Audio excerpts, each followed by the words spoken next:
સાયલાના અડાણા ગામે પ્રાકૃતિક કૃષિનો માર્ગદર્શન કાર્યક્રમ યોજાયો.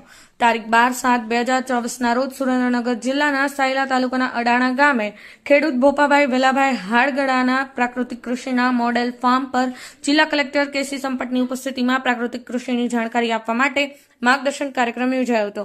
જેમાં માહિતી આપતા કલેક્ટર કેસી સંપટે જણાવ્યું હતું કે 50 વર્ષ પહેલા આપણે સૌ પશુ પણ ન ખાય એવા લાલ ઘઉં વિદેશમાંથી લાવીને ખાતા હતા.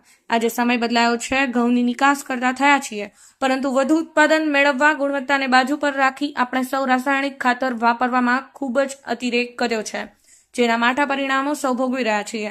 ત્યારે ફરી ધરતી માતાની ફળદ્રુપતા પાછી લાવી ખેડૂત પરિવાર, ગ્રામજનોને અને સમગ્ર સમાજને ઝેર રહિત સાત્વિક આહાર આપણે આપીશું તો માનવ જાતમાં રોગો ઘટાડી શકીશું. આ પ્રસંગે ઉપસ્થિત આત્મા પ્રોજેક્ટ ડાયરેક્ટર ભરતભાઈ પટેલે જણાવ્યું કે જમીનને વારંવાર ખેડવામાં ન આવે અથવા બિલકુલ ન ખેડવામાં આવે એવી જમીનમાં કાર્બન તત્વ જમીનમાં વધે છે. ભોપાભાઈ જમીનમાં ખેડ કરેલ નથી, તેમ છતાં આ સાવ વેરાન પ્રદેશમાં આંખોને ગમે તેવું નંદનવન પ્રાકૃતિક કૃષિનું અહીં તૈયાર થયું છે. તો આસપાસના ખેડૂતો આ મોડેલ ફાર્મની ખાસ મુલાકાત લે ને પોતાની જમીનમાં પ્રાકૃતિક કૃષિના પ્રયોગ કરે.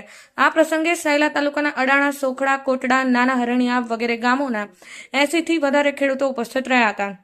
માર્ગદર્શન મેળવ્યું હતું. ખાસ આગાખાન સાયલાના એરિયા મેનેજર મેહુલભાઈએ મિયાવાકી પદ્ધતિના ફાયદા જણાવ્યા તેમજ ખેડૂતોને પ્રાકૃતિક કૃષિ કરવા આહવાન કર્યું હતું. આ કાર્યક્રમમાં સાયલા તાલુકાના કૃષિ આત્મા પ્રોજેક્ટ અને આગાખાન સંસ્થાનો સ્ટાફ ઉપસ્થિત રહી કાર્યક્રમને સફળ બનાવ્યો હતો. જયસિંહ સારોલા, સમય 24 ન્યૂઝ, સાયલા.